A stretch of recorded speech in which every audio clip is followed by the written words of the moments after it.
Hi guys, Jason Rowe again here from the Golfers Club with my man Stevie Lupka-Reid, head fitter, and today we're chatting about hybrids.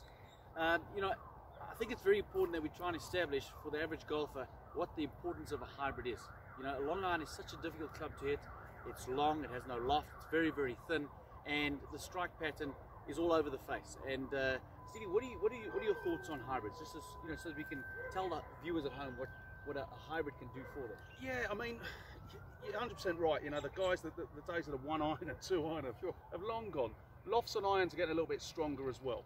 So, yeah, when you get to the 5 iron, it's almost like a long iron. So it doesn't really make sense to have a 3 iron and that anymore. Yeah. In the old days, a 3 iron used to have as much loft as the current 5 iron that's come out. So now if you want to hit it any further, any higher, the big benefit with a hybrid is it has so much weight and so much mass behind the ball, and also there's so much weight underneath the golf ball. So at the time when it's making a contact with the golf ball, there's so much mass and weight underneath the ball, it has to propel the ball upward, as opposed to a long iron, where if you have no speed in the swing, it can't elevate the golf ball. Also as well, depending on the light, you cannot play a long iron out of a not so great light, and a fairway wood.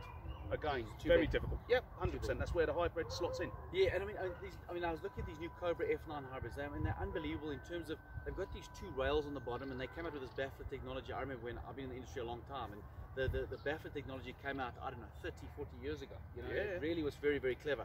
And essentially, the rails cut through the grass and actually add some more weight to underneath the golf ball, shooting the ball up in the air. Yeah, a bit more CG at the bottom. Yeah. And for the better players, Stevie, what do you suggest?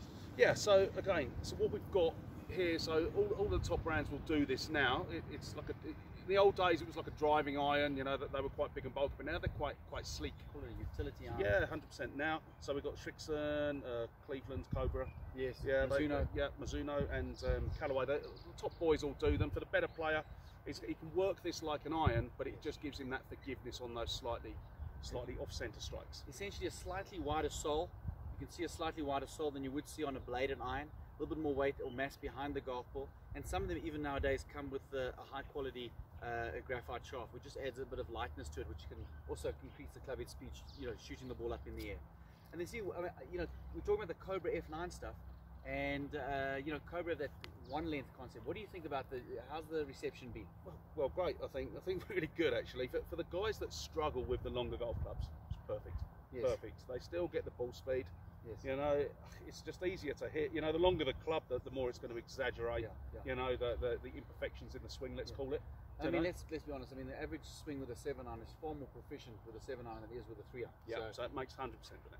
Okay. So for you guys at home that are looking to improve your long game, maybe try and hit the green a bit more often from the 200-yard mark or 200-meter mark, a hybrid is for you. If you're struggling and you're not getting your 4 iron, your 5 iron, your 3 iron anywhere near the pin on your second shots, go for a hybrid. Hop into our stores, chat to one of our master fitters, and I promise you now, there's a hybrid out there for you.